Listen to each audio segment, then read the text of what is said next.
I don't know. Susan.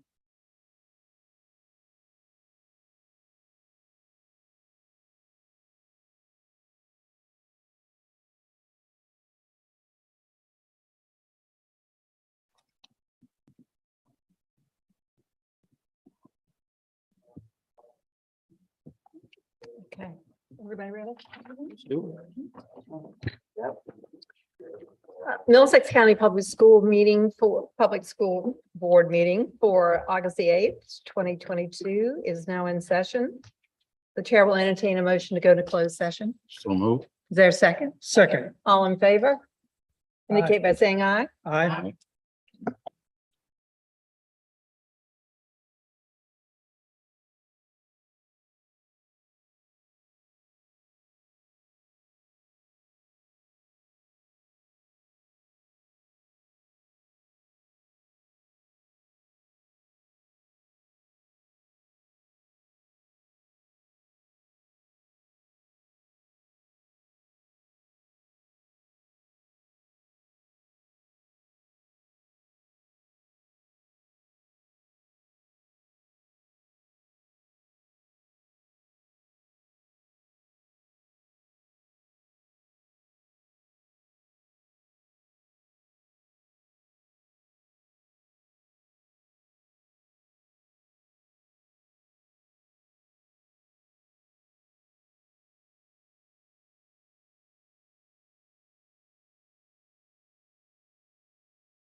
session. So move. There's second. Second. All those in favor indicate by saying aye. Aye. Pursuant to the Code of Virginia, the board discussed personnel matters, student matters, and legal matters during closed session. Matters discussed in closed session have been added to the consent agenda and other parts of the agenda as action and information items. When members of the board certify that only lawful matters were discussed in closed session, please answer via roll call vote. McMurtry, Yes. Reed, Yes. Bocek, Yes. and Burnett. Yes. If we please stand for the pledge of allegiance.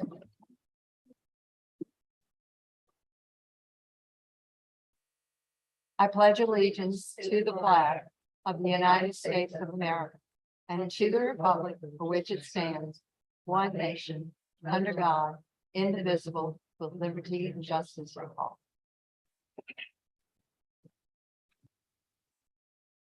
Any recognitions tonight, Dr.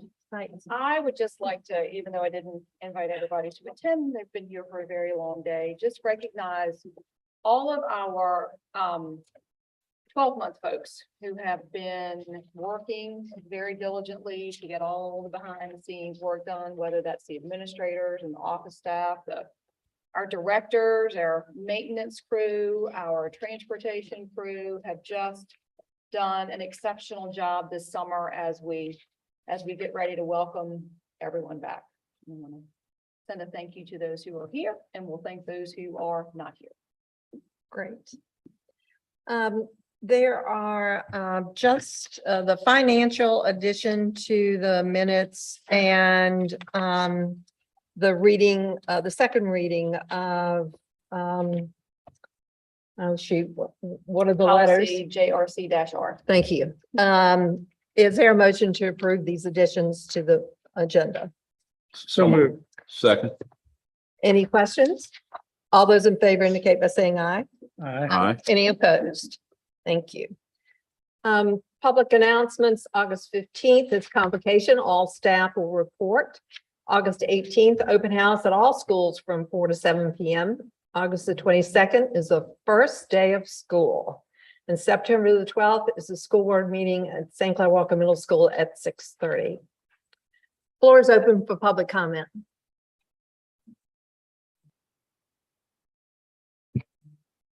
Hearing none, seeing none, floor is now closed.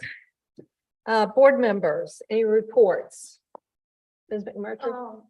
Dr. Seitz and I attended the VSBA conference, I guess it was July 18th. And there were some very informative little breakout sessions that we were able to attend. Great. Mr. Reed, anything? No, I don't have anything. Mr. Burnett, Dr. I Burnett? have a meeting of the Middlesex Foundation on Wednesday. Oh, great. Good. All right. The regional special education board met a couple of weeks ago, and we're set. All teachers, all assistants, all parapros, everyone is set. Nurses are set for the school year, and they are all looking forward to it. The November meeting, we will be attending one of the programs, either the high school or one of the middle school programs.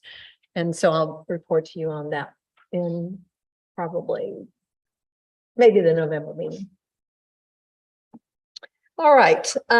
Is there a motion to approve the consent agenda? So moved. Is there a second? Second. All those in favor indicate by saying aye. Aye. Any opposed? At this time, I would like to propose that we move the Mosley presentation to this point on the agenda. Is there a motion for that? So move. Is there a second? Second. Any questions? All those in favor indicate by saying aye. Aye. You're up.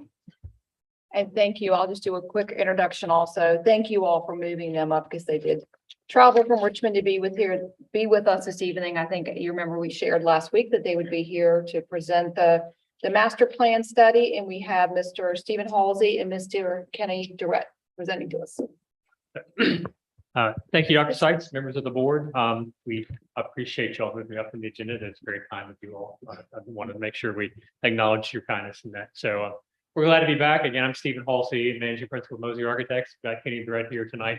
Who's a project manager with us, and a lot of the work that you see tonight, some of the images and certainly some of the option development. Kenny's really done the heavy lift and some of the content development, most of the content development during the course of the study. I'll go through some of the more technical things, kind of the cost estimates, planning budget numbers, and Kenny will walk you through the options again. This is kind of an abbreviated slide deck compared to last month, where we really spent a lot of time going through process and engagement. We won't go through that this time. What we will go through is we'll remind you all of the three options that were developed during the course of the study and working with Dr. Seitz and her team and community. We've got some planning budgets for each of those three options, and we'll walk you through kind of the cost estimating methodology. Again, they're just planning budgets right now based on kind of a 30,000-foot level of project scope. And then we've got a number of hopefully nice images. You'll think that are representative of the project that Kenny will walk you through, as well as an interior shots and some exterior shots. Just some images about what potential projects could look like, just to generate some excitement and some interest and some community engagement as we go forward. I will start here with just one of the three wordles. I think I reminded folks kind of the process we went through during the engagement process. Anytime a word or a phrase was mentioned during the course of the engagement process, we documented that. And the more times it was voted on during our consensus building process, the larger the word is. So you can see it's kind of the words that jump off the page, or find your passion, budget, energy, safety, flexibility, community, pairing students. Those are some of the big things that came out of the engagement process. And then really to set up the description of the options, we went through an extensive programming discussion with Dr. Seitz and her team, going through what's currently being taught at the high school, kind of what some thoughts are about what might want to be taught there going forward. That kind of dovetailed in with some of the feedback and input we got from the community in terms of what skills future graduates of Middlesex High School might need to have to further their life, whether it's in a 4-year program, a 2-year program, or entering the workforce. And as we walk you all through last time as well, you'll see kind of the current program, and then what the new program might be, and then also another secondary kind of sister program about what the spaces might be if spaces are right size. So I think we walked you all through the kind of the mix of spaces comparing to current VDOE guidelines, and there were a number of spaces that exceeded those recommended square footages, and some of the spaces that were below those recommended square footages. So those kind of built the foundation of the three options that were developed. So we'll go through each master plan option now, and let Kenny kind of go through the site plan. Yeah, good afternoon, everyone. As Stephen mentioned, during the course of this project, we've created 3 master plan options, and we'll talk about those coming up next. But I thought I'd start with the site plan. Even though we have 3 master plan floor plan options, we have 1 overall site plan, and that overall site plan works with all 3 of the floor plan options. What you see here is your overall site plan, and the white line represents your property lines. So when we started looking at the site plan, one thing we try to consider is determine where we could locate any building addition. And one thing you'll see with all 3 master plan options is that all 3 do contain a building addition. So our goal was to try to locate a place adjacent to your existing school where we could possibly place that addition. So one thing that quickly became apparent is how close your existing school is to the property line. And the only place that made the most practical sense to locate the addition was in the parking lot. So we started looking at ways to expand your parking area in order to provide space directly adjacent to your school for that future addition. So what we determined after some conversation with the committee was we could possibly relocate the tennis courts to the Gloucester Road side of your campus. Those tennis courts were in need of repair. So we thought if we relocated those tennis courts, we could then use that area where the tennis courts are currently located for additional parking. We could also locate a new parking directly off of the Gloucester Road entrance, as well as provide bus parking. So what you see there in that site plan is 80 additional parking spaces, as well as bus parking. We also have some renderings of this particular area later in the presentation. So here you can see the revised site plan configuration, showing the kind of the revised parking arrangement. So the student parking area It would now be located where your tennis courts were previously located. By putting parking there, it would gain you an additional 80 parking spaces. So in total, you'd end up with 225 spaces total, which are about 28 spaces more than what you currently have. So again, you have your student parking on the right, your visitor staff parking directly adjacent to your two-story academic building, and then your staff parking on the left-hand side. Then the area there in blue would obviously be where your building addition would be located. So starting with option one, the one thing that stands out the most as far as kind of the separation between these options is option one contains a 500-seat auditorium. So that's obviously located in the upper right-hand corner. So with the auditorium, kind of your stage, dressing rooms, kind of your new public after-hours entrance, and then a connector corridor to connect the auditorium to your existing athletic facility. All the notes in blue, I've separated that because all of those items apply to all three of your floor plan options. So again, every space within your school would be renovated to some level, different amounts. And Stephen will kind of go through that in some upcoming slides, but basically every space will be touched, whether it's new finishes, new mechanical, electrical, plumbing systems, new finishes, new flooring, new cabinets or casework.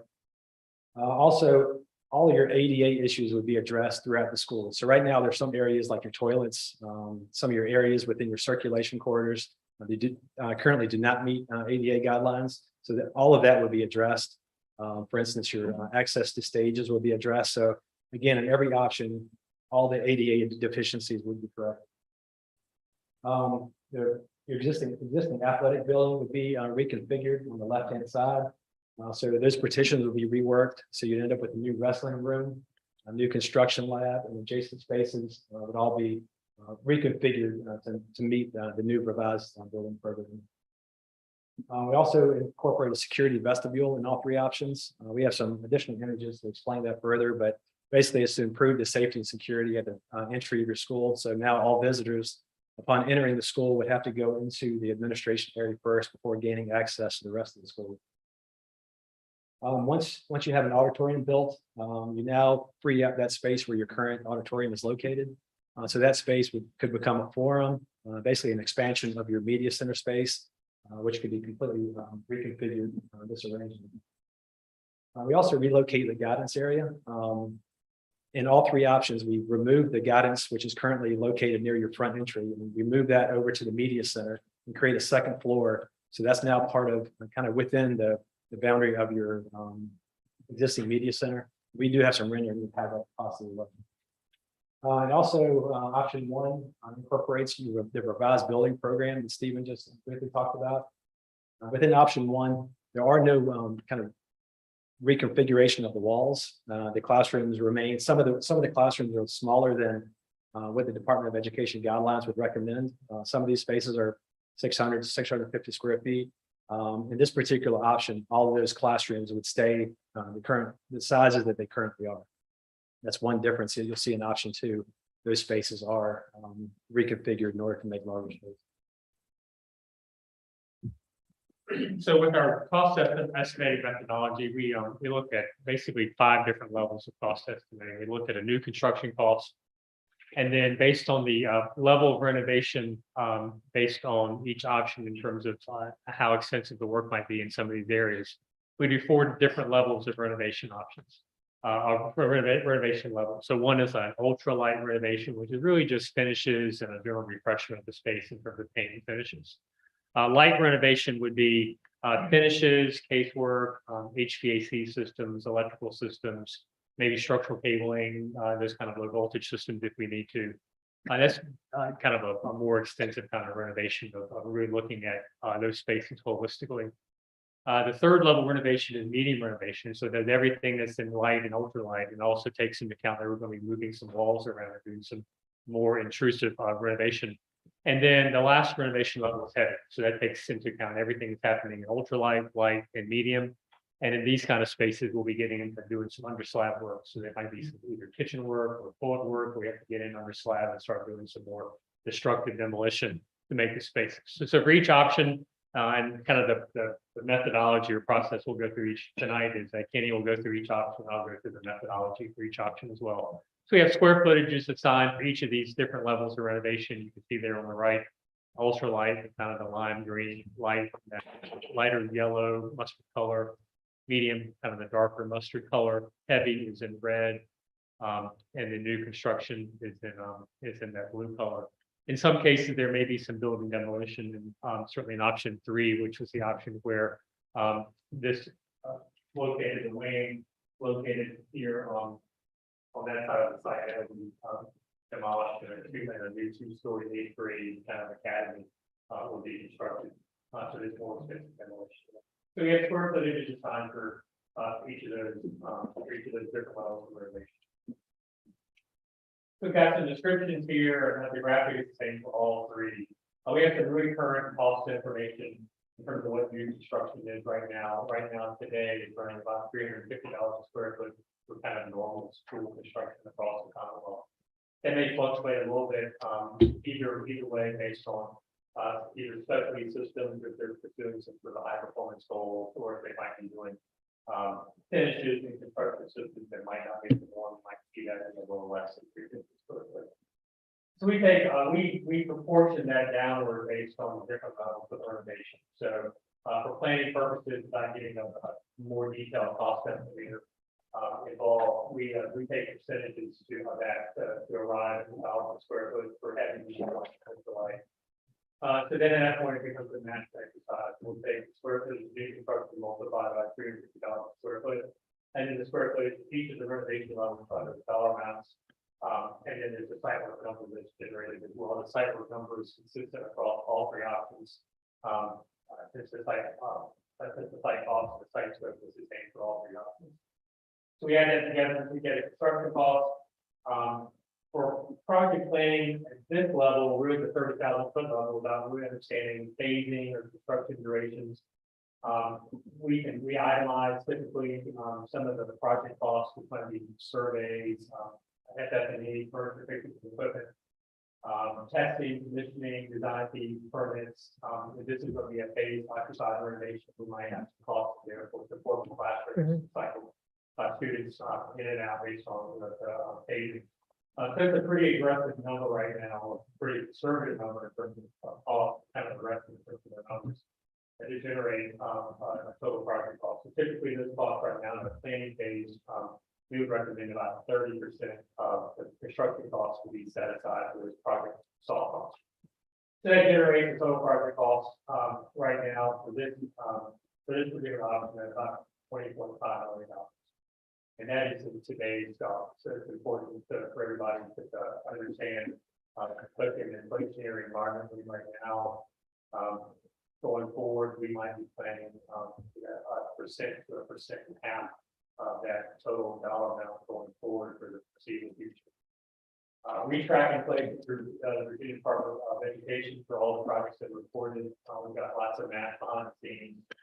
From 2000 to 2019, inflation for school construction ran at about 6.05% annually across the Commonwealth. There was a big spikes back in 2008, even in 2009 before the bottom really fell out in 2010. There was a slow ramp up again. And we're in a kind of a hyperinflationary environment right now. We've been seeing not only in our own work, but some inflation reports from the Association of General Contractors, which is kind of a nationwide kind of trade organization for general contractors across the United States. Inflation for publicly good projects being in the 18 to 20% over the past really 18 months. So yeah, for planning purposes going forward, at least short term, we would recommend starting at that $20.5 million and adding at least 1% or 1.5% a month going forward until we arrive at a moment in time where we're going to pull the trigger on a project. So I won't go through as much detail. This is really just kind of a methodology discussion. That's the stage for option 2 and 3. Methodology is the same as really just taking the math based on the different levels of renovation going forward. So option 1, right now about 20.5.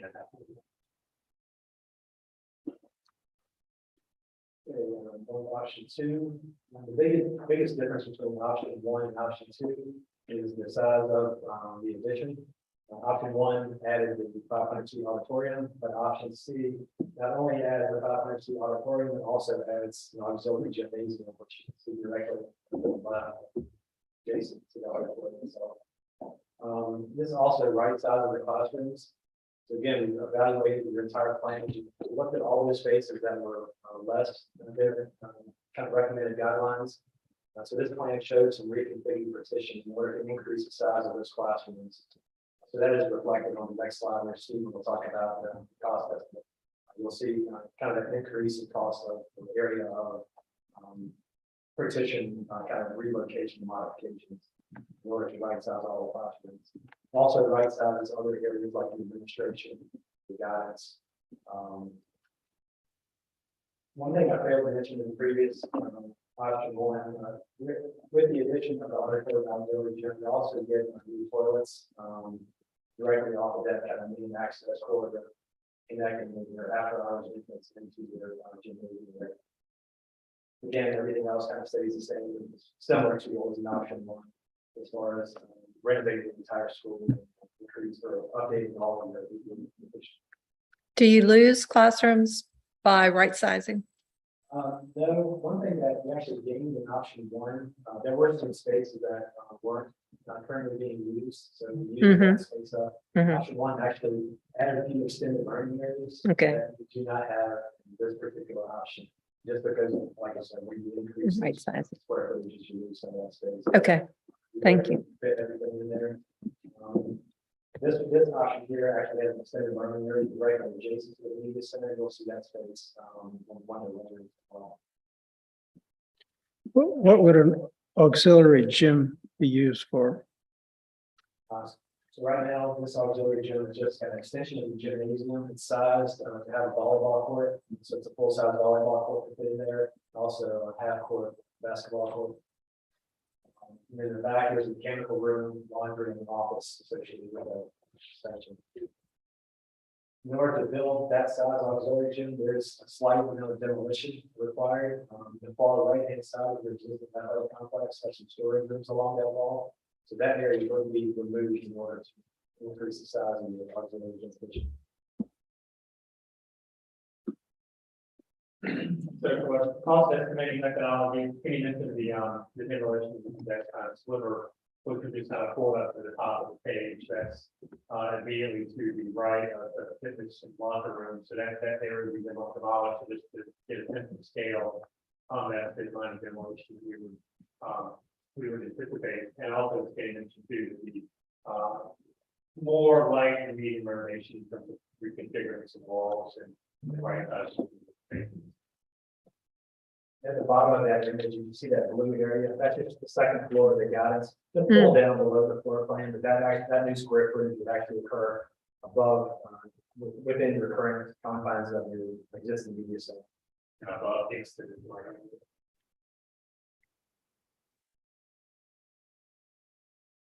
So again, it's cost estimating methodology, it's the same, dollars per square foot is the same. It's just really just adjusting the construction estimates based on the square footage, each different level of renovation.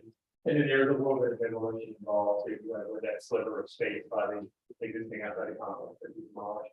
And when you add all the ramp up, this option is about $30.9 million in dollars for that level. So that again, a little more new construction based on adding auxiliary gym and the support services. A little more medium renovation, moving some walls around, and then some of the other renovation levels to reduce accordingly.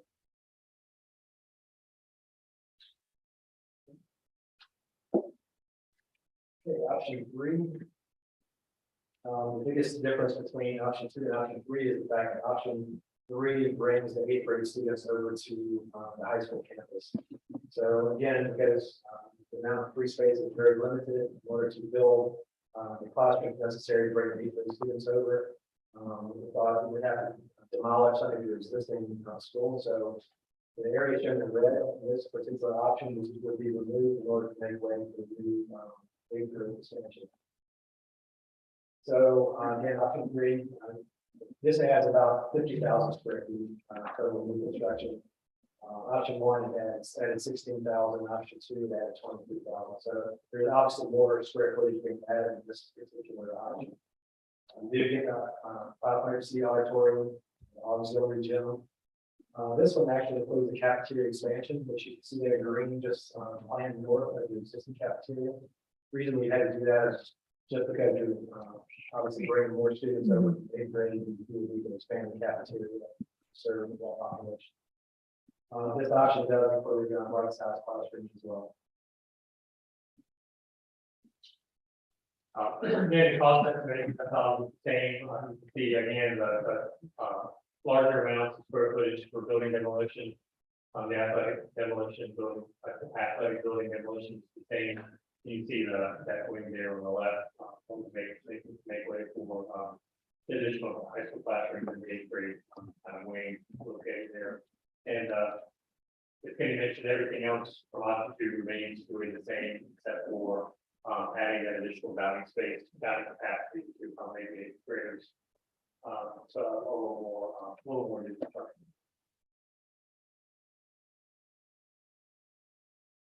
So again, the methodology is the same. If it's square footage for each of the 5 different levels of construction, this gets shifted around based on to represent the scope. Same in dollar per square foot, the same. It would just the math exercise is just adjusting the square footages and same kind of planning cost, 30% of the construction cost used for project cost and project contingency and those sort of things. And then this option is right now today's dollars about 40.7. So kind of three different pieces, one's a little more than 20, one's a little more than 30, one's a little more than 40, just based on the correspondence. That's all the heavy stuff. It's all the dollars. We can come back to these if you want to later. While you digest this, and it's got some really beautiful images to show you this how it looks. Okay. If you have any questions on the upcoming minutes, just let me know. This first image here is the view from Gloucester Road. Just showing you kind of improvements that all 3 options would have in sight in that area. Again, relocating the tennis courts directly adjacent to the existing practice field, adding parking that can be used for athletic facilities, for both the school and for the community use. These 8 spaces total in this image. Also, bus parking for 6, which could be used for the charging stations as well. No bathroom facilities in that area added? And not adjust that. It didn't come up by putting these sort of concession building. It's so far away from the rest. I would. That makes a lot of sense. Mhm. That's something we could, if we kind of button and put a bow around all this, it's something we could add. So,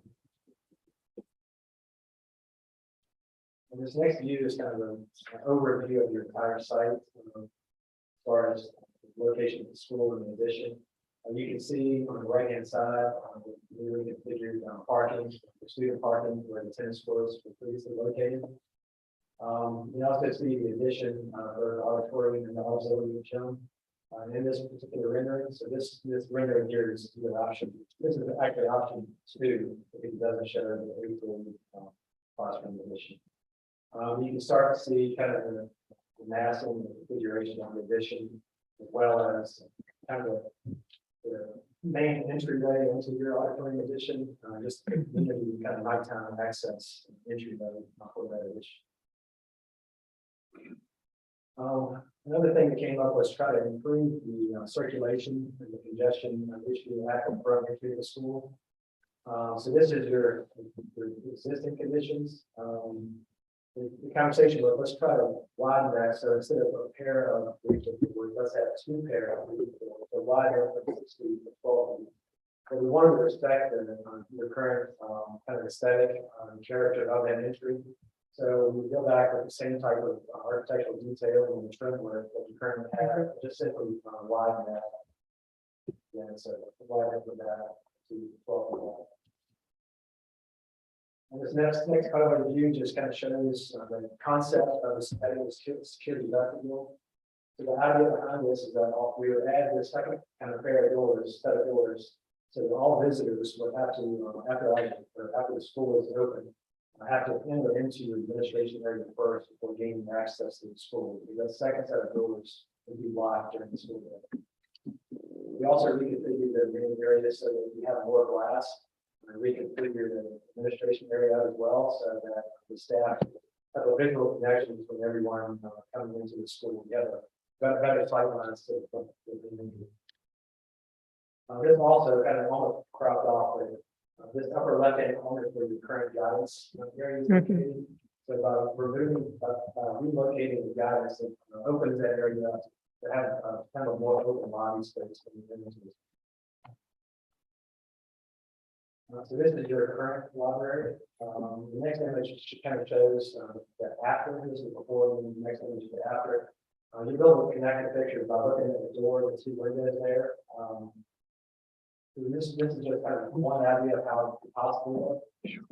The biggest change is probably the change in the volume and increase the amount of natural lighting in the space. Understand that this space was originally a gymnasium. It was. It has windows that are currently boarded up. So our initial thought was, let's remove that ceiling, make kind of a taller volume, open those windows up and get natural light into that space. So what you see on the left there is the guidance area, the new guidance area that is now relocated into the previous. You have students have access to the guidance. What you see on the second floor would be the offices and the waiting area that kind of cantilevers out between that those architectural columns. Again, that whole aesthetic is just trying to kind of go back and pay some respect to your current aesthetic, like your front door, that kind of traditional architecture. Again, this is set up kind of on an axis. So we have on your left hand side, the doors from the bottom leading into your extended learning area. And then on the right hand side, that axis terminates at your new kind of forum or expansion of the use. So again, just another view of that auditorium entry. So again, just using that same kind of palette of materials, architectural detailing that you have currently have in the main front entry of the school, kind of replicating that to make a kind of more prominent entry for your nighttime visitor access into the kind of new assembly space. So this is a better view. Very similar detailing, similar brick detailing. Wow. Tablature columns.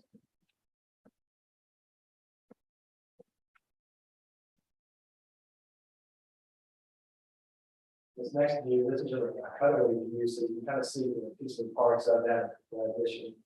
So you can see one axis of the entry is also your auditorium, which just so happens to be on the same axis of the center line of your football field, which is happened to work out. You can see so there's 500 students, 500 student auditorium. The stage, and on the left to right of the stage would be your non-dressing room. Moving to the left, there's that corridor that would not only serve for egress for your auxiliary gym and your auditorium, but it would also provide a buffer, noise buffer between the auxiliary gym and the auditorium itself. The corridor kind of looking left to right. Again, connect your new entry to all of your athletic facilities. And just along that route could be display cases for trophies or just along that edge. Then on the left hand side would be the ADA compliant group toilet rooms that would serve those auditorium and athletic functions.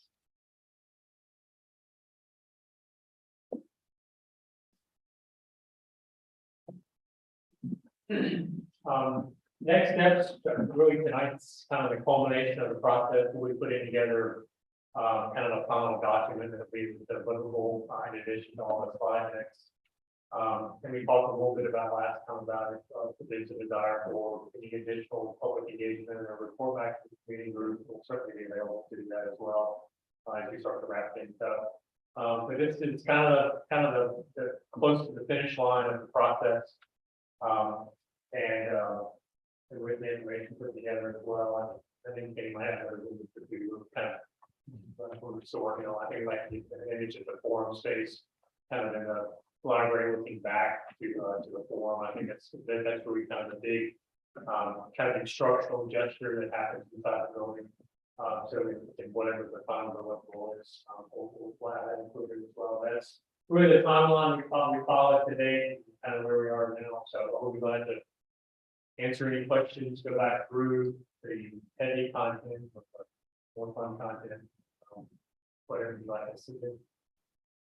But we certainly appreciate getting involved. I did this before. These settings are a lot of fun for us because they're really foundational. And it's, we have a lot of engagement with user groups and the community and with school leadership.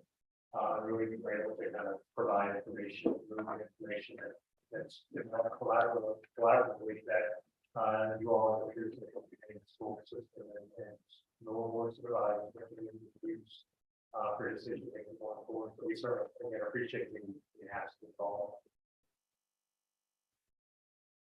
Anyone, questions, comments? I appreciate your allowing the new section to complement what we currently have so that we don't have two types of different looks where we have one cohesive look. I really appreciate that. And it updates the front with that, the double doors there really does. It gives it an updated look, even though you're retaining a building that's been there for 70 years. So, but you're giving it an update. Besides the doors and the existing front entrance, will there be any treatment of the exterior surface, the bricks and so on? Not from an aesthetic perspective. I think in a construction project, there would be a wholesale kind of cleaning of all exterior brick. Any mortar joints that might be deteriorating, all that to be identified during the construction document process. If any mortar joints need to be repointed, replaced, repaired, all those kind of technical envelope issues can all be handled during the course of construction. Really, with the planning costs that we have associated, that's not baked into all three of these cost models. But not, we didn't really look at it in terms of like adding architecture to the front because the front door is really kind of its own thing. And then Another question, how much does it cost to build a new parking space in today's dollars? So the estimate for all that site includes the tennis courts, the improvement to the access of Philosopher Road, all the parking spaces, and associated with interest is about $1.65 million. I have to do some math to kind of get down to what our first space would be, to include some other things as well. But the site work we have made into all the estimates. So all of the project costs for the construction costs, we had site work into that. That was about $1.65 million. I appreciate your comments about the aesthetic. You know, some projects kind of warrant the refreshment of existing vernacular. We want to kind of insert something that's more modern and more up to date. Especially with schools like this, single county schools, single jurisdiction schools that have history. It seems us to respect and enhance that. You know, we get something up the road and we'll come on and we'll get high school. We wanted to reflect the community in terms of what it looks like and the thing with development, all of this kind of spoke to that too. That any new construction would be suggested if you compliment what's here, it needs to look like one kind of cohesive solution for the community and not have somebody come in and sit down some screening pieces of steel and glass to overshadow what's here. So the reforming of the guidance, that's all in option one and carries through. The old gym and all of that, taking down those ceilings that were covered up. So all of that is in option one.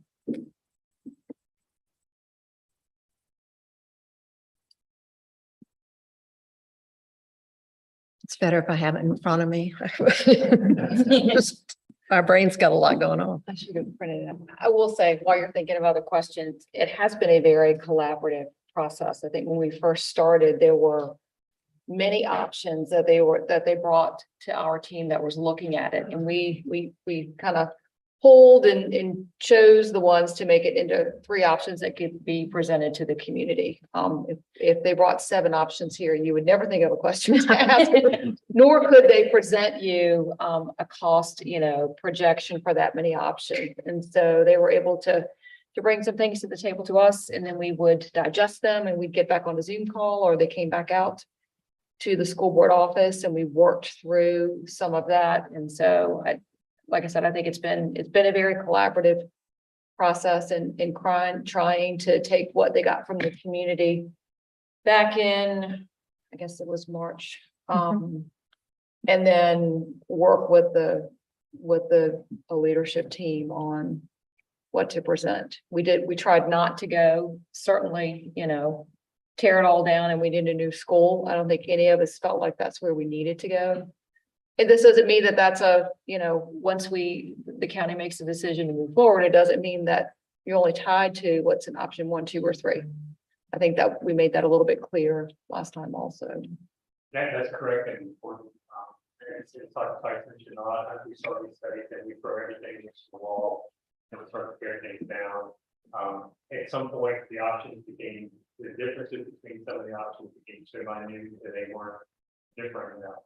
Again, we come here with 7 or 8 options and have the cost differences be, $1 million between each one or $500,000 each one. I think that gives you all the information, kind of look at things at a high level. If it's the will of the community to probably at some point, like I mentioned, it may not be anything like these 3, but it might be a little bit from 2 to 3, or it might be 80% of one option, 20% of the other. And that's perfectly fine. It's just it's a starting point to get 3 very distinct paths. I think to be considered by you all and the leadership of the community. It's very clear what the 3 options are, what they're trying to accomplish. And there's enough difference in terms of the level of renovation and construction involved. About 3 very clear differences and 3 very different cost models. So if you work with architects or team, if they like to arrive at that kind of starting point would be a good starting point for you all. Well, thank you so much. It's beautiful. You're welcome. Thank you. Thank you. Okay. Dr. Seitz, so appropriation requests. Appropriation requests, yes, we have 6 of them. Starting on page 14, I'll just go through and do an overview, and then if you have questions, you can either stop me or I can answer those as we move along. The first one is we do this same time every year, and this is the SREC purchase payments that come back to us from Sun Tribe. That was a part of the original contract for the original solar panels that are located across the road from us. The next one is carryover textbook funds. There was a little bit remaining in 22 that we're carrying over to 23. The third one is carryover in our nutrition department. Some of that's a little bit higher than it typically is. There's been some additional grant funding in here that the remaining hasn't been spent. We were also getting reimbursed at a higher rate for this past year because of that was due to the pandemic. The next one is remaining funds from our K-12 innovation grant. There's a little bit left over that we are allowed to carry until the end of this year. The original grant was for $50,000, and we've used the majority of that to fund our Pathfinders class. The next long list is all of our federal funds carryover. It's our title funds, IDEA, which is special education, all of our ESSERs. There are a few different ones of those. The USDA equipment grant, we actually just received it and haven't spent it yet. That will be spent soon in the cafeteria budget. And then the last one, these are new ones. The first 2, the CDC ELC reopening schools grant and the school-based health force or health workforce grant in combination with the Department of Health and DDOE, and that's to supplement staffing, equipment, and supplies due to the pandemic. the collaborative response graphics grant that came out of the governor's office, and that's to have our schools digitally mapped, which we are in the process of getting that completed right now. And then the last one is actually through RCC, and it supports our dual enrollment instructors, getting them certified and then having assistants within the classroom so that we can have a DE class until we have our own teachers with that certification. So those are all of the requests. Is there a motion to approve these appropriation requests? So moved. Is there a second? Second. Does anyone have questions about any of these? I know there's extensive amount in here, especially from the federal government. But we've reviewed these over the months and years now. Any questions though? All right, all those in favor indicate by saying aye. All right. Aye. Any opposed? All right, Dr. Science. Next, we have the consolidated application. Ms. Velez is unable to attend this evening, and Dr. Bishop's going to review that with you. The plan is in the packet though. Yes. Good evening. This application includes the Title I, which provides all children significant opportunity to receive a fair, equitable, and high-quality education and to close educational achievement gaps. It also includes Title II, which supports high-quality instruction by licensed teachers to improve student outcomes. Also to provide low-income and minority students greater access to effective teachers, principals, and other school leaders. Title IV, student support and academic enrichment. And Title V, the rural school division serving concentrations of children from low-income families. All Title I Part A monies go primarily to support salaries and benefits. There's also a portion of Title I funds that are used for parental involvement and outreach activities, as well as for our children identified as homeless. And then Title II funds support the class size reduction position to increase teacher pool so that our class sizes are smaller. Title IV funds support the teacher salary for Compass Academy. And then Title V funding goes towards supporting teacher salaries for summer programming and instructional materials and supplies for students and needs providing equitable participation. So that is our consolidated application. Do we know, has there been an increase in the federal funding for any, wasn't there minor, There has been, yes. but nothing. But that- minor. Mhm. That's what I thought. Understandable, I guess it's all gone everywhere else. All right, is there a motion to approve the 2022-2023 ESEA application? So moved. Is there a second? Second. Are there any questions for Dr. Bishop on this? All those in favor indicate by saying aye. Aye. Any opposed? Thank you. All right, we've had the MHS renovation plan, the crisis management plan. Dr. Sides, can you bring us up to date on that? If we can just go back though, I think we have to approve the second reading. Oh, Policy okay. JRC-R. yes. You had included that. in Yes, there. we had included that. In addition. Yes. And so that policy JRC-R, standards of student conduct. This is second reading. There have been no changes since you saw it at first reading last month. Right. Is there a motion to approve this new policy? Well, updated policy, I should say. Is there a second? Second. Anybody have any questions for Dr. Seiss? That we discussed it, I think, last time, so there've been no changes. All those in favor indicate by saying aye. Aye. Any opposed? Thank you. All right, now the crisis management. Now crisis management plan. So as you are aware, we've recently updated our annual update or completed our annual update to the crisis management, which, as we discussed, is an internal document. That piece of it is an internal document. There are other pieces that are shared with both staff and families. It was completed in partnership with representatives from the sheriff's office, as well as the emergency services coordinator. It covers multiple emergency situations, including weather events. It designates roles of staff during different events, how information will be communicated. Our threat assessment, our team has updated all of that assessment process and reports. And training has already begun. Specifically, it started with our bus drivers last week on that. Staff will continue to be trained on those things. We had planned for Major Sampson to attend from the sheriff's department, but we do need to reschedule that so that he can also share information from or about specifically our partnership with the sheriff's department and our school resource officers. So that is our update. All right, thank you. And then the strategic plan update.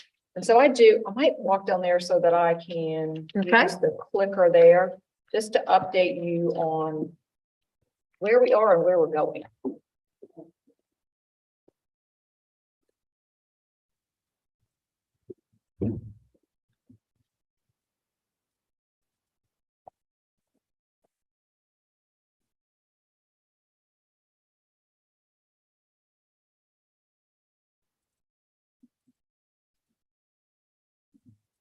So as you're aware, the current plan that we have, if you look at our goal by the year 2020, which has been going on for 2 years, clearly the strategic plan needed to be updated. Not that there were things in it that weren't pertinent to us, but there were things in it that needed to be updated. So we started with a process actually back in the spring, where we sent or distributed a survey to our staff and to our community, getting feedback on the current plan, on what, from the community and the staff perspective, things that they want to see as updates as we move forward. We also took, the timing was nice for the stakeholder meeting that we had that Mosley actually led. We were just here, Mr. Halsey and Mr. Durrett led that. When we looked at what our new high school or renovated high school needed, it really was more about not necessarily the space, but what we want our students to be and what our community wants our students and schools to be. And so that the information that we were able to take from that, we've also used in development of some of the things that you will see here. And then lastly, some of the pieces that we've done is that we saw right after school was out. We did gather, we had teachers, administrators, directors, and specialists who gathered to work on some of this process and take some of the information that we had already gathered from surveys and meetings to move forward.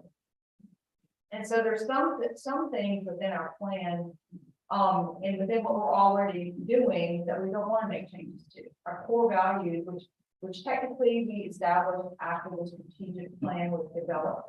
So they may not have been part of the strategic plan. They were very much part of the new strategic plan or update going forward. Citizenship, collaboration, creativity, and learning. And if you remember, when I presented, started back in December, we talked about the budget process and where we are. I often return back to our core values and what we do. Our desired outcomes for our student success. We also looked at what we had stated just a few years back, and those were not anything there that we wanted to change. We're still looking for academically proficient students. We still want our students to be effective thinkers and collaborators and communicators and independent and responsible citizens. And some of this wording you'll see throughout on what we've updated thus far. Now, there were things that we did feel we need to be updated, specifically vision and mission. And so we'll share here, we moved to a little bit, so our vision got a little bit longer and our mission gets a little bit shorter when we compare to what we are navigating 2020 and where we're looking to go. Students that are actively learning through innovative ways to achieve their goals and pursue their dreams.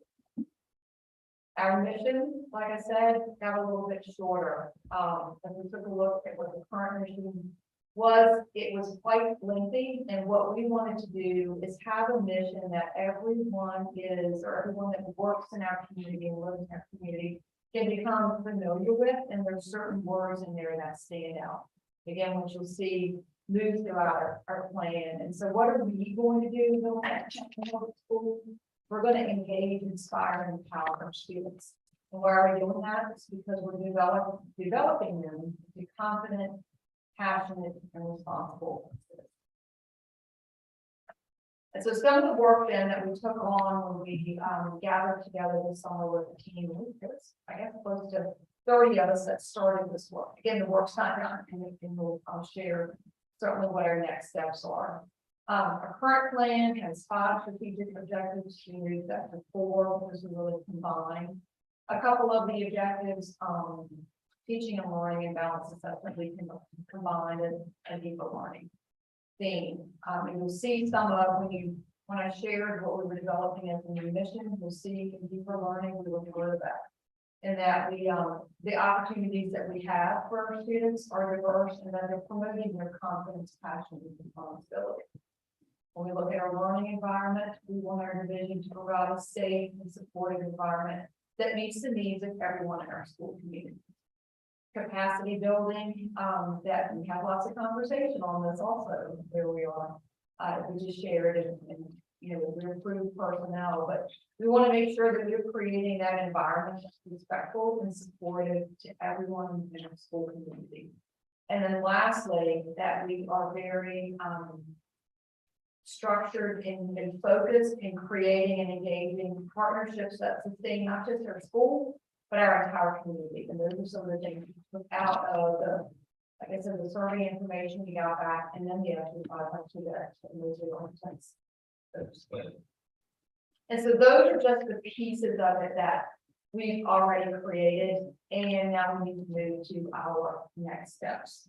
And so next steps, we will be developing a steering committee, some of those people that already did some of that work this summer, and then we'll pull in other stakeholders and community pieces as we now work to review and refine the strategies and the metrics. And so underneath all of the strategic objectives, we've got listed separate strategies for each.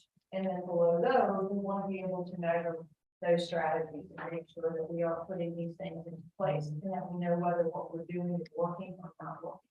And that's where the metrics piece comes in. Along with that, as all of our schools work on their school improvement plans, which all schools are required to have in the Commonwealth of Virginia, those will be tied also to our strategic objectives. And so again, we're using the same terms, whether it's in the strategic plan that we've created, it's in our conversations in our classrooms and outside of our classrooms, and it's in our goals that we set for what we need to work on within our schools. Still more community feedback. We will reach out for that. And so again, this is not to present you a plan that's been done and you wonder where's all the input in the feedback on it. This is just what we've done so far and what our next steps are. The plan is to work through that for the remainder of the fall, and then by January of 2022, which is why you see it's a 23-29 strategic plan, have all of those things flushed out and have a plan that we've all agreed on takes us through the next 6 years of our strategic plan. That is where we are. Good work. Good work. More to go, but that's a More to come. good basis. Any questions? I have a question. When you talk about metrics, will each of those strategic objectives have metrics that will enable you to determine if you have achieved those objectives? Yes, because that's really, we want to be able to do that. And also we want to plan not just with we want to plan that is active and recognize, and that there should be updates to that as we move forward. But we definitely want to be able to measure the things that we've identified that need to happen, and if they are working or not working, or need improvement in those types of things. So that's probably the more nitty gritty of the work that identify. And challenging. It is the most challenging part. You are right. Thank you. Anybody else with questions? Thank you, Dr. Stites. All right, the floor is open again for public comment.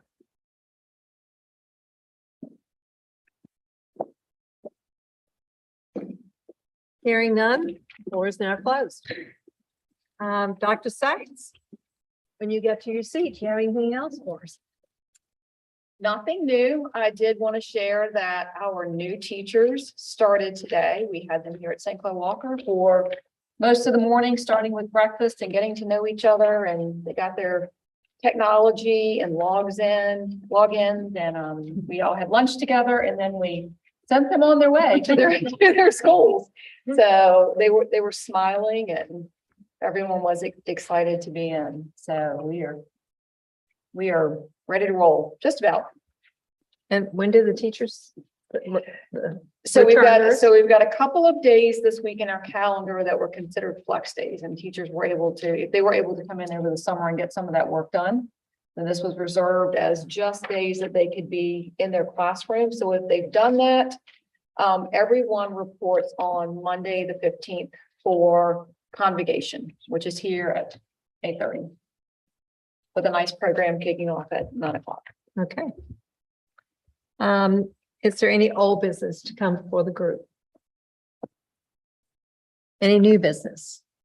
I have one item. Board of Supervisors has approached us. They would like to discuss the future of the property that we own at Cook's Corner, which is behind the Kid Building.